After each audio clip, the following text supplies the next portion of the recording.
வணக்கம் குழந்தைகளே. இன்று கல்வி தொலைக்காட்சியில் உங்களை சந்திப்பதில் மிக்க மகிழ்ச்சி அடைகிறேன். வகுப்பு 4 பருவம் 2 கணக்கு பாடம் அலகு 2 எண்கள். இன்று நாம் ஈரிலக்க எண்களை ஈரிலக்க எண்ணால் மற்றும் மூவிலக்க எண்ணை ஓரிலக்க எண்ணால் பெருக்குதல் பற்றி படிக்கப் போகிறோம். அதை 2 முறைகளில் நம்ம கற்றுக்க போகிறோம். ஒன்று நேப்பியர் முறை, 2 தரப்படுத்தப்பட்ட வழிமுறை. இதை நம்ம கற்ற பிறகு நம்மளுடைய திறமை என்ன அப்படின்னு பார்க்கலாம். ஈரிலக்க எண்ணை ஈரிலக்க எண்ணால் மற்றும் மூவிலக்க எண்ணை ஓரிலக்க எண்ணால் நம்ம பெருக்க தெரிஞ்சிருப்போம். அடுத்து நேப்பியர் முறையில் பெருக்குதல், தரப்படுத்தப்பட்ட வழிமுறையில் பெருக்குதல், எண்களின் பெருக்கல் பலனை உருவாக்குதல் போன்ற திறன்கள் நம்ம பெற்றிருப்போம். இப்போ பாருங்க, ஒரு படம் வரும். ஒரு கோழியின் கால்களின் எண்ணிக்கையை காண்போமா? பாருங்க, ஒரு கோழி இருக்கு இல்லையா? அந்த கோழிக்கு எத்தனை கால்கள்? 2 கால்கள். Very good. பாருங்க, ஒரு கோழி 2 கால்கள். அப்போ 2 பெருக்கல் ஒரு கோழி, அதனால 1 அப்படி போட்டிருக்கோம். 2 பெருக்கல் 1 சமம் 2. அடுத்து பாருங்க, எத்தனை கோழி? 2 கோழிகள் இருக்கு. அப்போ ஒவ்வொரு கோழிக்கும் 2 கால்கள் தான் இருக்கு. அப்போ கால்களுடைய எண்ணிக்கை சமமாக இருக்கு. கோழியோட எண்ணிக்கை 2. அப்போ சமமாக இருக்கிறது என்ன? கால்கள். அது 2 கால்கள். எத்தனை கோழி? 2 கோழி. அப்போ 2 பெருக்கல் 2 4. இப்போ பாருங்க, எத்தனை கோழிப்பா? 3 கோழிகள் இருக்கு. ஒவ்வொரு கோழிக்கும் எத்தனை கால் இருக்கு? 2 கால்கள் தான் இருக்கு. அப்போ 2 நம்ம பொதுவாக எழுதியாச்சு. பெருக்கல் எத்தனை கோழி? 3 கோழி. அதனால 2 பெருக்கல் 3 6. 2 3 6. அடுத்து பாருங்க, எத்தனை கோழி? 4 கோழி. கால்கள் சமம் தானே? அப்போ 2 பெருக்கல் 4 8. இப்போ 2ஆம் வாய்ப்பாடு இப்படி தான் நம்ம எழுதுறோம். இப்போ 4ஆம் வாய்ப்பாடு பார்ப்போமா? இப்போ 4ஆம் வாய்ப்பாடு பார்க்குறதுக்கு பாருங்க, ஒரு அழகான ஒரு மான் இருக்கு. இந்த மானுக்கு எத்தனை கால்கள் இருக்கு? 4 கால்கள் இருக்கு. அப்போ ஒவ்வொரு மானுக்குமே என்னதான் இருக்கும்? 4 கால்கள் தான் இருக்கும். அப்போ எல்லா மான்களுக்குமே கால்கள் 4 தான் இருக்கும். இப்போ ஒரு மானுக்கு 1 அப்படின்னு நம்ம எழுதிட்டோம். எத்தனை கால்கள்? 4. இப்போ 4 × 1 இஸ் ஈக்குவல் டு 4. அடுத்து பாருங்க, எத்தனை மான் இருக்கு? 2. இந்த மானுக்கும் 4 கால்கள் தான் இருக்கு. அப்போ 4 கால்கள் 2 மான்கள். அப்போ 4 பெருக்கல் 2 சமம் 8. அப்போ 2 8. அடுத்து பாருங்க, 3 மான்கள். அப்போ என்னாகும்? 4 பெருக்கல் 3 12. அடுத்து 4 மான். அப்போ பாருங்க, 4 பெருக்கல் 4 16. 5 மான்கள்னா 5 பெருக்கல் 4 20. இப்போ 6 மான்கள். 6 மான்கள் எப்படி நம்ம எழுதணும்? Very good. 4 பெருக்கல் 6 மான். அதனால 6 4 6 24. இப்போ 7 மான். அப்போ 4 பெருக்கல் 7 28. அடுத்து 8. 8 மான்னா 4 பெருக்கல் 8 32. 9 மானுக்கு 4 பெருக்கல் 9 36. 10 மான். அப்போ பாருங்க 4 பெருக்கல் 10 40. இப்போ 4ஆம் வாய்ப்பாடு உருவாயிடுச்சு இல்லையா? நமக்கு ஏற்கனவே நல்லா வாய்ப்பாடு தெரியும் தானே? வாங்க அடுத்ததுக்கு போகலாம். இப்போ நம்ம என்ன பார்க்க போகிறோம்? ஈரிலக்க பெருக்கல்.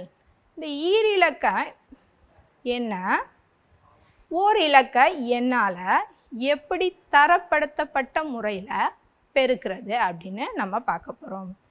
கூட்டல் கழித்தலில் நம்ம என்ன செய்வோம்? ஒன்றுகள்ல இருந்து தான் செய்துட்டு போவோம் இல்லையா? அதே போல தான் பெருக்கல்லையும் ஒன்றுகளில் பெருக்கணும், அடுத்து 10களை பெருக்கணும். பாருங்க 3 5ஆல் பெருக்கணும். 3 5 பாருங்க என்ன வந்துச்சு? 15. இப்போ 15ல் நம்ம எதை எழுதணும்? ஒன்றுகளை மாத்திரம்தான் எழுதணும். அந்த 10களுக்கு கொண்டு போயிடணும். அதை அப்படியே வச்சுக்கிருவோம். அடுத்து 3ஆல் பெருக்க போகிறோம். 10களை பெருக்கணும் இல்லையா? 3 9. அப்போ 15ல் வந்த மீதி 1 இருக்கு இல்லையா? அந்த 9ஐ அந்த 1ஓட நம்ம கூட்டிக்கணும். அப்போ என்ன வரும்? 9 1 10. அப்போ அதை நம்ம அப்படியே எழுதிடணும். அடுத்து பாருங்க 35ஐ 3ஆல் நம்ம பெருக்கணும் அப்படின்னா என்ன விடை கிடைச்சிச்சு? Very good, 105. இப்போ பாருங்க இன்னொரு ஈரிலக்க பெருக்கலை நம்ம பார்க்க போகிறோம். 64. 64 அப்படின்றத 4ஆல் பெருக்க போகிறோம். பாருங்க என்ன செய்வோம்? ஓர் இலக்க என்ன வைத்துக்கொண்டு ஒன்றுகளை பெருக்குவோம், அதுக்கடுத்து 10களை பெருக்குவோம். இப்போ 4 × 4 16. 16க்கு 6, மீதி 1 நம்ம அப்படி வச்சுக்கிருவோம். அடுத்து 4 6ஆல் பெருக்கணும். அப்போ 6 பெருக்கல் 4 பாருங்க 24. அப்போ 24ஓட அந்த 1 நம்ம சேர்த்துக்கணும். அப்போ 24 1 20. சொல்லுங்க 20. பாருங்க 1 கூட்டல் 24 = 25. அப்போ 25 நம்ம அப்படி எழுதிடலாம். அடுத்து இப்போ பாருங்க இன்னொரு முறை சொன்னோம் இல்லையா? நேப்பியர் முறை. நேப்பியர் முறையில் இப்போ 2 இலக்க எண்ணாலேயே நம்ம பெருக்கணும். இப்போ ஒரு இலக்கனால ஈஸியாக பெருக்கிட்டோம். இப்போ 2 இலக்கம் கீழேயும் 2 இலக்கத்தாலேயே நம்ம பெருக்க போகிறோம். அப்போ அதுக்கு நமக்கு எளிமையான முறையை நேப்பியர் முறையின் மூலமாக பார்ப்போம்.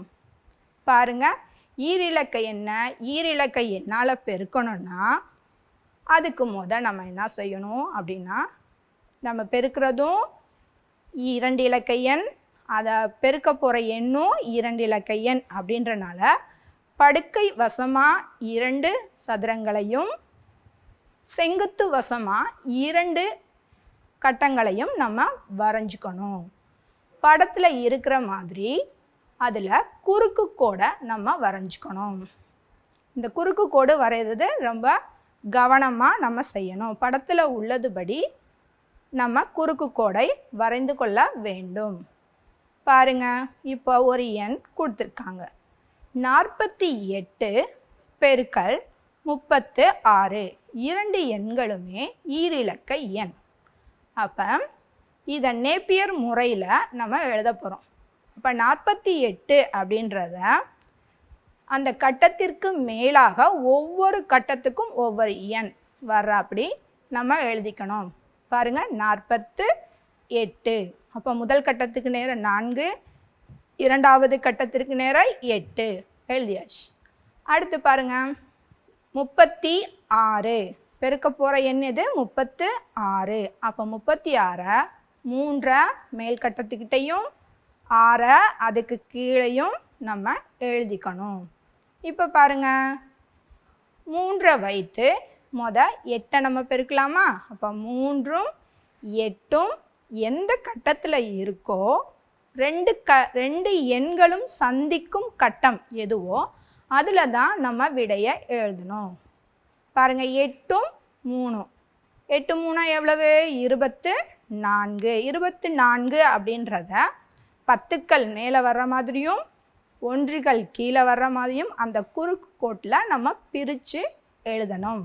அதுக்கு தான் நம்ம அந்த குறுக்கு கோடு போட்டோம். அடுத்து பாருங்க 3 வைத்து 4 பெருக்கியிருக்காங்க. 3 12. அப்போ 10கள் 1 மேலே 2 கீழே. அடுத்து 6 வைத்து 8 பெருக்கிறாங்க. 8 6 48. அப்போ 4 மேலே 8 கீழே அப்படி போட்டுறணும். அடுத்து 6 வைத்து 4 பெருக்கணும். 6 4 24. 4க்கு நேராகவும் இருக்கணும் அந்த கட்டம், 6க்கு நேராகவும் அந்த கட்டம் இருக்கணும். அந்த கட்டத்தில் தான் நம்ம அதனுடைய விடையை எழுதணும். 6 4 24. அப்போ 10களை மேலே 1களை கீழே எழுதியிருக்கோம். அப்போ 24. அடுத்து என்ன செய்ய போகிறோம் அப்படின்னா, இந்த குறுக்கு கோடு இருக்கு இல்லையா, அந்த குறுக்கு கோடு உள்ள எண்களை நம்ம அப்படியே கூட்டிடணும். அவ்வளோதான். இப்போ கீழே இருந்து பார்ப்போம். கீழே இருந்து மேலே போகலாம். நம்ம 8 அந்த குறுக்கு கோட்டுக்குள்ள வேற ஏதாவது இருக்கா? இல்லை. அதனால 8 அப்படின்னு நம்ம எழுதிட்டோம். அதுக்கு அடுத்த குறுக்கு கோடை பாருங்க. அந்த 2 குறுக்கு கோடுகளுக்கும் இடையில் என்னென்ன எண்கள்லாம் இருக்கு? 4 4 4. இப்போ 3 4கள் இருக்கு. இப்போ 3 4கள் சேர்ந்தா கூட்டினா 12. அப்போ 12 அப்படின்னு வந்துச்சுன்னா 12க்கு நம்ம அப்படியே போடுவோமா? கிடையாது. 2 போட்டுட்டு மீதி 1 அடுத்ததோட சேர்த்து நம்ம கூட்டிக்கிறணும். அடுத்த கட்டத்தில் என்னெல்லாம் இருக்கு? 2 2 2. அப்போ 6. நம்ம இங்கேருந்து 1 வச்சுருக்கோம் இல்லையா, அந்த 1ஐயும் சேர்த்து கூட்டினா 7.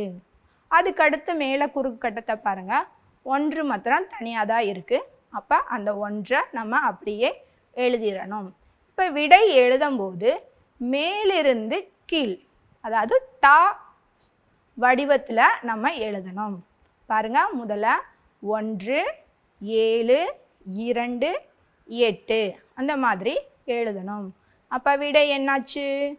48 பெருக்கல் 36 இஸ் ஈக்குவல் டு 1728. பெருக்கல் பலன் நமக்கு கிடைச்சிருச்சா? நல்லா புரிஞ்சிச்சா மாணவர்களே? அடுத்து ஒன்று பார்க்கலாமா? நம்ம என்ன செஞ்சோம் அப்படின்றத இன்னொரு தடவை பார்க்கலாமா? பாருங்க, என்ன செஞ்சோம்? படி 1ல் நமக்கு தேவையான கட்டத்தை போட்டுட்டோம். ஏன் 4 கட்டங்கள் போட்டிருக்கோம்? படுக்கை வசமாக 2 கட்டம், செங்குத்து வசமாக 2 கட்டம். ஏன்? 2 இலக்க எண்ணை 2 இலக்க எண்ணாலேயே நம்ம பெருக்கிறதுனால அந்த மாதிரி போட்டுட்டோம். அடுத்து குறுக்கு கோடு போட்டிருக்கோம். அடுத்து 3ஐ வைத்து 8 பெருக்கி போட்டிருக்கோம். மறுபடியும் 3ஐ வைத்து 4 பெருக்கி 12ன்னு போட்டிருக்கோம். அதுக்கு அடுத்த படிநிலையில் 6ஆல் பெருக்கியிருக்கோம். 6ஐ வைத்து 8 பெருக்கியிருக்கோம். அடுத்து 6ஐ வைத்து 4 பெருக்கியிருக்கோம். அடுத்து என்ன செஞ்சுருக்கோம்? Very good. குறுக்கு கோட்டுகளுக்கு இடையில் இருக்கக்கூடிய எண்களை நம்ம கூட்டி எழுதியிருக்கோம். கடைசியாக என்ன செஞ்சுருக்கோம்? டானா வடிவத்தில் நம்ம விடையை எடுத்து எழுதியிருக்கோம். இந்த மாதிரி தான் நேப்பியர் முறையை பயன்படுத்தி நம்ம கணக்கை செய்யணும். பாருங்க, இன்னொரு கணக்கு உங்களுக்கு கொடுத்துருக்காங்க. என்ன எண்? 96ஐ 72ஆல் நேப்பியர் முறையை பயன்படுத்தி பெருக்குவோம். பார்ப்போமா? என்ன செய்யணும்? கட்டம் வரைஞ்சாச்சு. அடுத்து என்ன செய்யணும்? குறுக்கு கோடு வரைஞ்சாச்சு. அதுக்கடுத்து என்ன செய்யணும்? எண்களை எழுதணும். மேலே 96, இங்கே 72. அடுத்து என்ன செய்யணும்? 7 வைத்து 6 பெருக்கி 7 6 42. அடுத்து 9 பெருக்கி 9 7 63 முடிச்சிட்டோம். அதுக்கடுத்து 6 2 வைத்து 6 பெருக்கியிருக்கோம். 6 2 12, 9 2 18. அடுத்து என்ன செய்ய போகிறோம்? என்ன செய்வோம்? குறுக்கு கோடுகளுக்கு இடையே இருக்கக்கூடிய எண்களை கூட்டி எழுதிடுவோம்.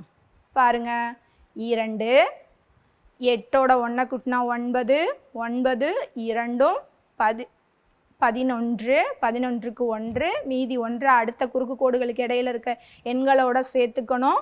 4 1 5, 5ஓட 3 கூட்டினா 8, 8ஓட 1 கூட்டினா 9. அடுத்து 6 அப்படி எழுதிக்கணும். இப்போ மேலிருந்து கீழாக விடையை நம்ம எழுதியாச்சு. விடை என்ன? 6912. சரி, அடுத்து நம்ம மூவிலக்க எண்களை ஓரிலக்க எண்ணால் பெருக்குதல். இப்போ 2 இலக்க எண்ணை 2 இலக்க எண்ணால் நம்ம பெருக்கணும். இப்போ 3 இலக்க எண்ணுன்னு சொல்கிறோம். அப்போ 3 இலக்க எண்ணை நம்ம மேலே எத்தனை கோடு போடணும்? படுக்கை வசமாக எத்தனை கோடு போடணும்? 3 இலக்கம் என்பதனால் 3 கோடுகளை என்ன செய்யணும்? நம்ம போடணும். பாருங்க, மூவிலக்க எண்ணை ஓரிலக்க எண்ணால் பெருக்குதல். அப்போ 3 இலக்கம் அப்படின்றதுனால படுக்கை வசமாக 3 கோடுகளை கட்டங்களை நாம் வரைந்து கொள்ள வேண்டும். அதில் குறுக்கு கோடு போட்டால் போதும். ஏன்னா ஓரிலக்க எண்ணால் தான் நம்ம பெருக்க போகிறோம். அதனால நமக்கு படுக்கை வசமாக ஒரு கட்டம் இருந்தால் போதும். நெடுக்கை வசமாக ஒரு கட்டம் இருந்தால் போதும். படுக்கை வசமாக 3 கட்டங்களை வரைந்து கொண்டு குறுக்கு கோடுகளை போட்டுக்கொள்ள வேண்டும். இப்போ 282 பெருக்கல் 9, 9ஆல் பெருக்க சொல்லியிருக்காங்க. சரியா? அப்போ 2 8 2 ஒவ்வொரு கட்டத்துக்கு மேலேயும் நம்ம எழுதிக்கணும். 9ஆல் பெருக்கலாமா?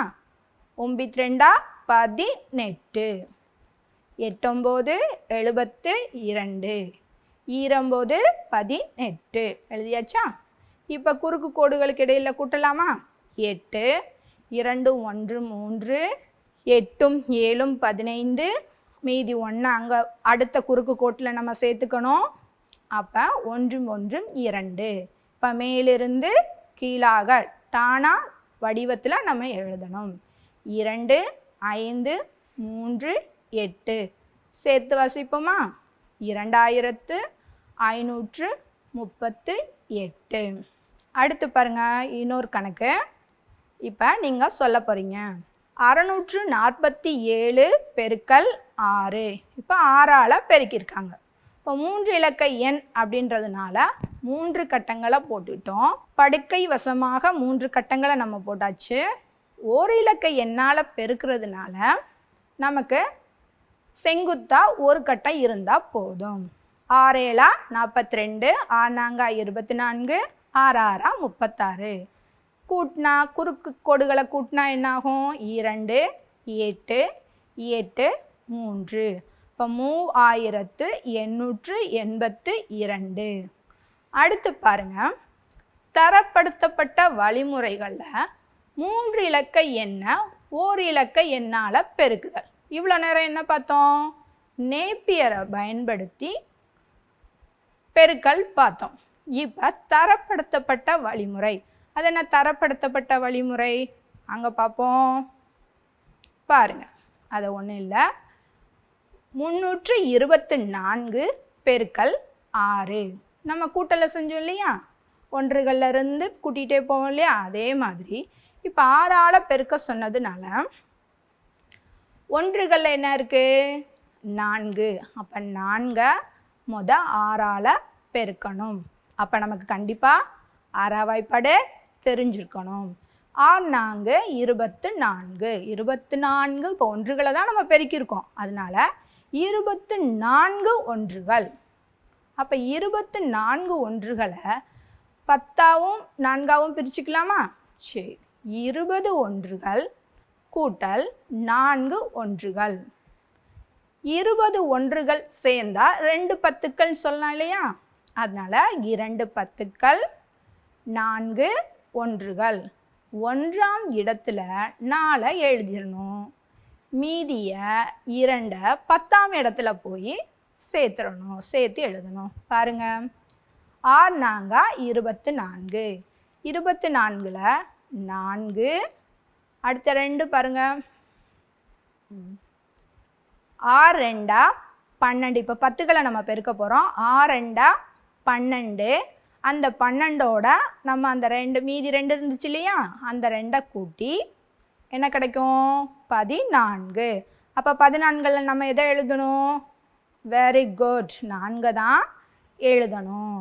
அந்த 1ஐ நம்ம அப்படியே வைத்துக்கொள்ளணும். அடுத்து 100வது இலக்கத்தை பெருக்கணும். 6 4 பாருங்க, 6ஐ இப்போ 3ஆல் பெருக்க போகிறோம். 3 6 18. 100களை பெருக்கிறதுனால 18 100கள். 18 100கள் கூட்டல் ஒரு 100. ஏன்னா மிச்சம் இருக்கு இல்லையா, அந்த ஒரு 100ஐயும் நம்ம சேர்த்துக்கிறோம். சேர்த்தா 19 100கள் நமக்கு கிடைக்குது. அப்போ 10 100கள் ஒரு 1000 நமக்கு நல்லா தெரியும். சரியா? அதோட 9 100கள். 9ஐ 100ஆம் இடத்திலும் 1ஐ 1000கள் இடத்திலும் எழுதணும். பாருங்க, 3 பெருக்கல் 6 18. நம்ம ஏற்கனவே மீதி 1 இருந்தது இல்லையா, அதை கூட்டினா 19. 19ஐ நம்ம அப்படி எழுதணும். இப்போ விடை என்ன கிடைச்சிருக்கு? 1944. இப்போ பாருங்க, ரொம்ப ஈஸியாக நம்ம பெருக்கிறதுக்கு ஒரு வழியை சொல்லித்தரேன். 1கள் 10கள் 100கள் ஆகிய இடங்களில் 0 வந்தால் நமக்கு ரொம்ப எளிமையாக ஒரே வரியில் விடையை நம்ம எழுதிடலாம். எப்படி? இப்போ 10ன்றதுல 0 எவ்வளோ இருக்குது? ஒரு 0 இருக்குது. அந்த 0ஐ அப்படியே நம்ம வச்சுக்கணும். மீதி இருக்கிறது, அப்போ அந்த 0ஐ நம்ம மறந்துடலாமா? அடுத்து மீதி இருக்கிறது 1 பெருக்கல் 7. இப்போ ஒரு 7 7 நமக்கு நல்லா தெரியும். அப்போ 7ஐ நம்ம எழுதிடணும். 70 வந்துடுச்சா? இப்போ 100ல் எத்தனை 0 இருக்குது? 2 0 இருக்குது. அப்போ 2 0களை நம்ம கடைசியில் எழுதி வச்சுக்கிட்டு மீதி 14 14ஆல் பெருக்கிறோம். அப்போ அந்த 14 அப்படி எழுதிடலாம். அப்போ 1400. அடுத்த 1000களில் எத்தனை 0 இருக்குது? 3 0கள் இருக்குது. அப்போ 3 0களை அப்படியே வச்சுக்கலாமா? அப்போ மீதி 1 6 6. அப்போ 6000. 0ஆல் பெருக்கிறது ரொம்ப ஈஸியாக இருக்கு இல்லையா? பாருங்க. அடுத்து 2 எண்களின் பெருக்கல் பலனாக எழுதுதல். அதாவது 24ன்னு நடுவில் நம்ம எழுதியிருக்கோம். 24 அப்படின்றது எந்தெந்த 2 எண்களை பெருக்குனா நமக்கு கிடைக்குதுன்னு பார்க்கலாமா? 6 பெருக்கல் 4 24. 8 பெருக்கல் 3 24. 1 பெருக்கல் 24 24. 12 பெருக்கல் 2 24. அப்போ 24ல் எந்தெந்த எண்கள் 2 எண்கள் சேர்ந்து பெருக்குனா 24 கிடைக்குது அப்படின்னு நம்ம பார்த்தாச்சு. அடுத்து போகலாமா? 36. இப்போ 36க்கு சொல்லுங்கள் பார்ப்போம். Very good. 2 பெருக்கல் 18. 3 பெருக்கல் 12 36. 12 பெருக்கல் 3 36. 4 பெருக்கல் 9 36. சரி, இப்போ நான் உங்ககிட்ட இவ்வளோ நேரம் நம்ம படித்தோம் இல்லையா, பெருக்கல் படித்தோம். இப்போ ஒரு கணக்கு உங்களுக்கு நான் தரப்போகிறேன். அந்த கணக்கை நீங்கள் சொல்லுங்கள் பார்க்கலாம். ஒரு வகுப்பில் 46 மாணவர்கள் இருக்காங்க. சரிங்களா? அவங்க ஒவ்வொருத்தவங்களுக்கும் ஆசிரியர் 3 புத்தகங்களை கொடுக்குறார். அப்படி கொடுக்கணும் அப்படின்னா ஆசிரியருக்கு மொத்தம் எத்தனை புத்தகங்கள் வேணும்? மாணவர்கள் 46 பேர், ஒவ்வொருவருக்கும் 3 புத்தகம் கொடுக்கணும். அப்போ ஆசிரியருக்கு எத்தனை புத்தகம் தேவைப்படும்? பாருங்க, 46 மாணவர்கள், ஒவ்வொருவருக்கும் 3 புத்தகங்கள் கொடுக்க வேண்டும். அப்போ நம்ம 3ஆல் பெருக்கிடலாம். பாருங்க, எதை பெருக்கணும்? 3ஐ வைத்து 1களை இருக்கக்கூடிய 6ஐ பெருக்கணும். 3 6 18. அப்போ 18க்கு 8. மீதி 1 அப்படியே வைத்துக்கணும்.